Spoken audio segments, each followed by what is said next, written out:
Tes mains servent à beaucoup de choses. Tu écris avec ta main. Tu conduis avec ta main. Tu manges avec ta main. Tu te laves avec la main. Et tout ça, tu le fais très bien. Mais quand il s'agit de la guérison, tu oublies que tu as une main. Alors une autre chose, c'est l'imposition des mains, qui est une doctrine. Parmi les doctrines dont parle le livre des Hébreux, on parle de la doctrine de l'imposition des mains.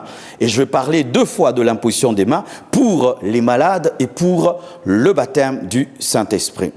8e.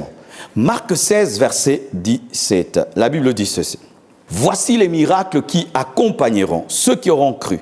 En mon nom, ils chasseront les démons, ils parleront des nouvelles langues, ils saisiront des serpents. S'ils boivent quelques breuvages mortels, il ne leur fera point de mal. Ils imposeront les mains aux malades et les malades seront guéris. Amen, amen, amen, amen. Ils imposeront les mains aux malades et ils seront guéris. » Tout d'abord, j'aimerais dire que cette promesse n'est pas faite seulement aux pasteurs. Cette promesse n'est pas seulement faite aux évangélistes. Cette promesse n'est pas seulement faite aux prophètes. Cette promesse est faite à quiconque croit. Cette promesse est faite aux disciples. Ce qui fait que je crois qu'un bébé spirituel peut faire marcher un paralytique. Je crois qu'un homme peut croire en Jésus-Christ aujourd'hui et aujourd'hui même imposer les mains à un malade et le malade est guéri. Je crois qu'un homme qui croit en Jésus-Christ, même s'il n'est pas pasteur, peut prier et quelqu'un guérit du cancer. Je le crois. Mais il faut que tu imposes la main. Il faut que tu imposes la main. Tu ne sauras jamais que tu as le pouvoir de guérir les malades si tu n'oses pas imposer ta main. Ton problème, le voici, c'est que tu aimerais que les autres t'imposent la main lorsque tu es malade. Et lorsque même tu as des malades à la maison, tu les présentes au pasteur, tu les présentes, entre guillemets, à ceux qui ont le don de guérison, et toi tu dis que tu n'as rien. Mais sache que si tu as le Saint-Esprit et si tu as Jésus dans ta vie, tu peux imposer les mains à tes enfants et ils seront guéris, à ton mari, il sera guéri, à tes frères, à tes sœurs et ils seront guéris. Ils imposeront. Et on n'a pas dit Marcelo imposera, on a dit ils imposeront. Mets ton nom dans le « il » et tu imposeras et les malades seront guéris. Il est important, mes frères, que nous opérions dans l'imposition des mains. Parce que vous savez, aujourd'hui, le monde est en train de vouloir démontrer que Dieu n'existe pas. Aujourd'hui, mes frères, le monde est en train de chercher à démontrer que la Bible est une fable. Je suis dans le pays de la Bible, mais lorsque je me promène, mais je suis estomaqué. Les hommes vivent comme si Jésus n'a pas marché en Israël. Les hommes vivent comme si le Dieu d'Abraham n'existe pas. C'est le complot du diable. Il y a un complot maléfique. On veut amener l'homme à nier Dieu. Et si cela peut se passer dans la nation de la Bible, dans le pays de la Bible, et alors dans tous ces autres pays. Mes frères, ce qui est arrivé à Israël révèle le plan du diable pour toute l'humanité. Si le grand Jésus-Christ de Nazareth, là où il a vécu, grandi, aujourd'hui tu repasses par là, il y a des hommes qui ne veulent pas entendre parler de l'évangile et qui disent que Dieu n'existe pas. Celui qui a ouvert en deux la mer Rouge, celui qui a sorti Israël de l'Égypte, qui les a fait passer par le désert, celui qui a donné les 10 commandements. Mes frères et sœurs, nous n'allons pas démontrer que Dieu existe en parlant seulement. Nous devons manifester le surnaturel. Il a le cancer, tu lui imposes les mains, il est guéri. Et puis il dit que Jésus-Christ est Seigneur. Alléluia. Il a un problème, tu lui imposes les mains, il se redresse, sa jambe se redresse, il jette sa béquille. Et puis il a la démonstration que Jésus-Christ est vivant. Mes frères, Jésus existe. Je me suis converti par une apparition de Jésus. Je suis allé dans ma salle de bain. Jésus-Christ m'est apparu dans une lumière. J'ai entendu sa voix me dire « Marcelo, convertis-toi ». J'ai répondu à sa voix, comme Paul sur le chemin de Damas. On se convertit comment? Et il m'a répondu, il m'a dit « Souviens-toi des paroles de mon serviteur Jean ».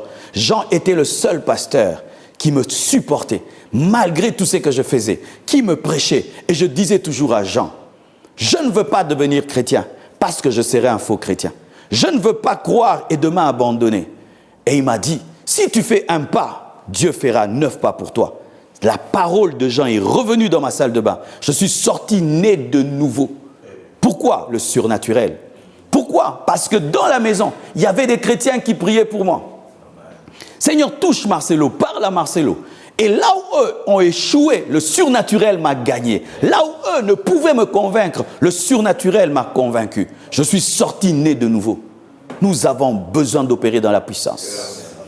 Ce n'est pas normal, les gens sont malades, on les amène à l'hôpital. Les chrétiens amènent à l'hôpital. À l'hôpital, mais l'imposition des mains. Avant d'amener ton enfant à l'hôpital, impose les mains. Avant d'amener un membre de la famille, impose les mains.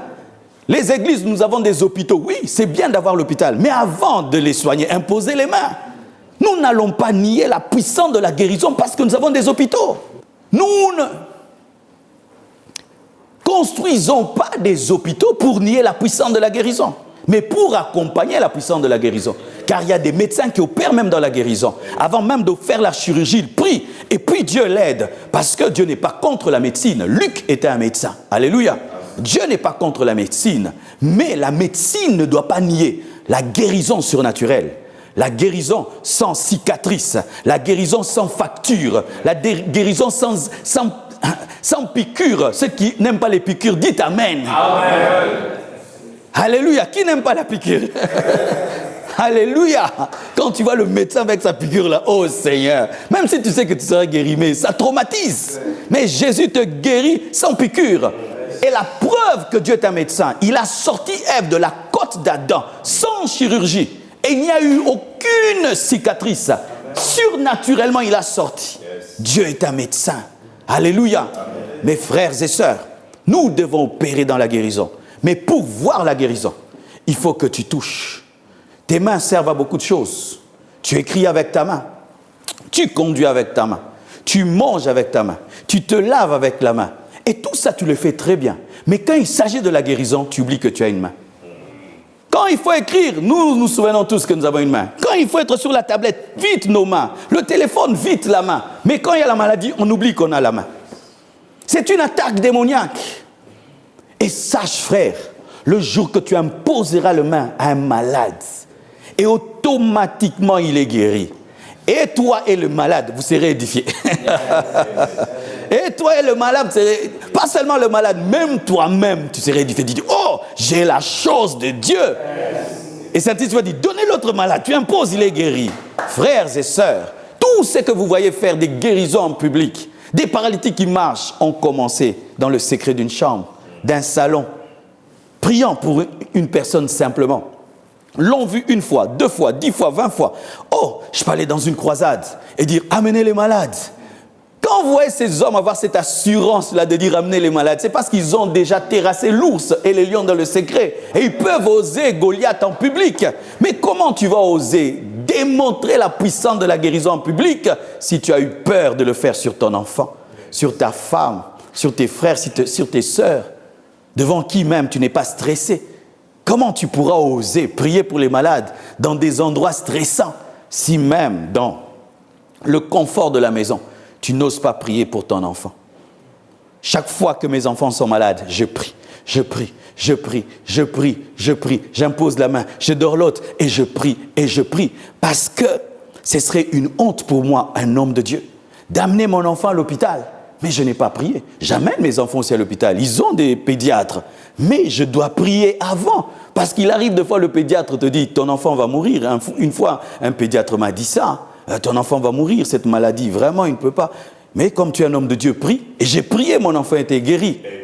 Alléluia. Les médecins sont limités, mais la puissance de Dieu est illimitée. Il est le Tout-Puissant. Imposez les mains. Pasteur, imposez les mains aux malades à l'église. Imposez. Qu'ils tombent, qu'ils ne tombent pas. Vous imposez les mains et les miracles auront lieu. Imposez les mains. Église, nous devons revenir à l'imposition des mains. À cause du corona, on a arrêté d'imposer les mains. Maintenant, c'est parti. Revenons à l'imposition des mains. Ah oui, parce qu'à cause du corona, plusieurs églises ont cessé d'imposer les mains. Mais vous allez remarquer que malgré que les mesures sont levées, on n'impose plus les mains. Nous devons revenir à l'imposition des mains. Parce que si nous nous saluons, pourquoi alors nous n'imposons plus les mains? Si nous nous serrons dans les bras, pourquoi on n'impose plus les mains? Si on ne nous arrête pas quand on se salue, pourquoi on va m'arrêter parce que j'ai imposé les mains à un malade? Imposons les mains. Alléluia.